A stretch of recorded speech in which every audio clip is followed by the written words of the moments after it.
Preschool age who experience ongoing traumatic events, usually without parental support to help them deal with what they're experiencing, may have a hard time at preschool or in interactions with others due to issues in forming relationships with, their teachers, their peers, because they behave in ways that keep others away. They might be angry, aggressive, defiant. They might experience strong emotions and behaviors and have poor social skills.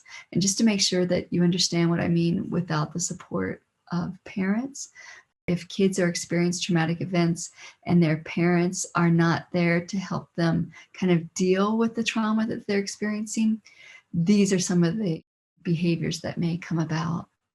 It's not surprising because we first learn how to interact with others at home. If our models at home don't support the development of positive skills and our brains are hypervigilant to danger because of the trauma that they've experienced, it's hard to do well when put into a classroom situation or just into a situation with other kids with many demands and skills needed in those situations. And it's hard to reach out when they may have learned that their needs aren't important or they won't be met. That makes it sound like it's the parents' fault that kids are like this, and that's not true. An issue in our society is that we don't focus on the needs of kids, and as a result, many parents struggle with how to promote the positive development of their kids. That's a goal in this class, to help parents understand more about normal development and ways to facilitate kids' development, and to empathize with parents, as raising kids is truly the hardest thing that I've ever done. And, kids push our buttons more than, if we have a partners, kids can push our buttons more than just about anybody else and take us over the edge. We have to learn strategies so that we're ready when our kids push our buttons. Kids don't automatically know how to calm themselves when they're upset. Kids who've experienced trauma without supportive adults often have real difficulties in calming themselves because they haven't had role models to show them how to calm down and who support them in feeling safe and calm.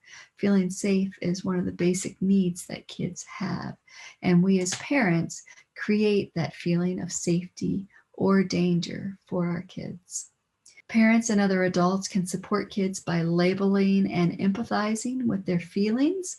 We don't have to empathize with the behavior.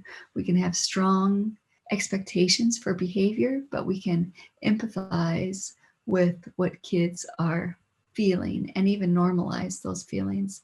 And then we can coach them in more appropriate ways to respond and support their success and learning how to calm their brains. Kids who've experienced ongoing trauma in their early years often have negative self-images and believe that they deserve what's happened to them.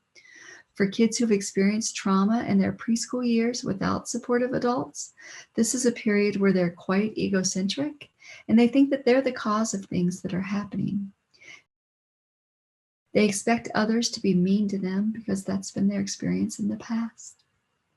This is also the time that they're developing a stronger sense of who they are and their self-esteem. So they might believe that the bad things have happened to them because they're bad and they deserve it. When kids have experienced ongoing trauma, like verbal, physical, emotional, sexual abuse, domestic violence, substance abuse, parents who are emotionally unavailable due to their own mental health challenges, homelessness, and other traumatic events that kids can experience, the brain damage to their prefrontal cortex impacts their social abilities. The prefrontal cortex is the thinking center of the brain, and it may become underactivated because it's turned off by the amygdala, which is our fear center of the brain. And the amygdala often becomes overactive, making a child feel unsafe, to make them have a hard time calming down. And when the amygdala is overactive, it can also disrupt their sleep.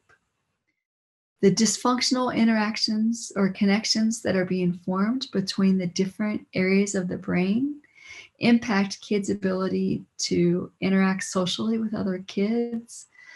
They often have very unsatisfying, aggressive, hostile relationships, both with kids and adults. They also often have difficulty paying attention, inhibiting their impulses, making good decisions, and planning their actions. And that's because of the damage to the prefrontal cortex, which is the executive function area of our brain. All these things set kids up for failure in both preschool and when they go on to school. They might risk becoming a bully or a victim and need support and healing these areas of their brain so that they can have more effective relationships, a better self-concept, and do better in school. Kids who experience ongoing trauma without adult support are 2 times more likely to experience depression and 3 times more likely to experience anxiety in their teenage years. They're less likely to be able to identify their feelings or to express their feelings in an acceptable manner. Some kids might overreact to situations, and other kids might withdraw when they don't know what to do with what they're experiencing. If a child experiences chaotic, unpredictable caregivers, they might try hard to show that they're in control, even though the reality is they're desperately out of control.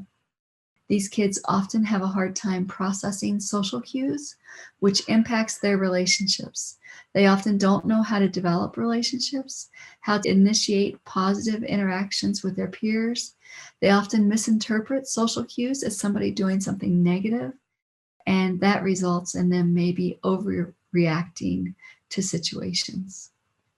And these children also often have a negative sense of self with poor self-esteem as well as poor self-regulatory abilities and behaviors. Trauma impacts kids in pretty much every area of development, and parents are actually the number one key in supporting children's recovery from trauma. We'll be talking about that in how to support children's recovery from trauma.